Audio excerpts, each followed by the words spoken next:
माँ बेटे की दिल छू लेने वाली कहानी। एक 5-6 साल का मासूम सा बच्चा अपनी छोटी बहन को लेकर मंदिर के एक तरफ कोने में बैठा हाथ जोड़कर भगवान से न जाने क्या क्या मांग रहा था। कपड़े में मैल लगा हुआ था मगर निहायत साफ। उसके नन्हे नन्हे से गाल आंसुओं से भीग चुके थे। बहुत लोग उसकी तरफ आकर्षित थे और वह बिल्कुल अनजान अपने भगवान से बातों में लगा हुआ था।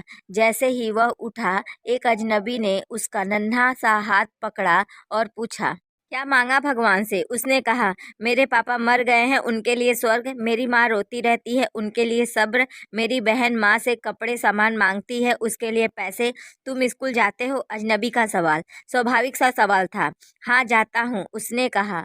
किस क्लास में पढ़ते हो? अजनबी ने पूछा। नहीं अंकल, पढ़ने नहीं जाता, माँ चने बना देती है, वह के बच्चों को बेचता हूँ। बहुत सारे बच्चे मुझसे चना खरीदते हैं, हमारी यही काम धंधा है। बच्चे का एक एक शब्द मेरी रूह में उतर रहा था। तुम्हारा कोई रिश्तेदार न चाहते हुए भी अजनबी बच्चे से पूछ बैठा।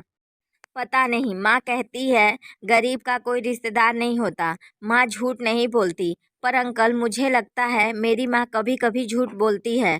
जब हम खाना खाते हैं हमें देखती रहती है, जब कहता हूँ माँ तुम भी खाओ तो कहती है मैंने खा लिया था। उस समय लगता है झूठ बोलती है। बेटा, अगर तुम्हारे घर का खर्चा मिल जाए तो तुम पढ़ाई करोगे?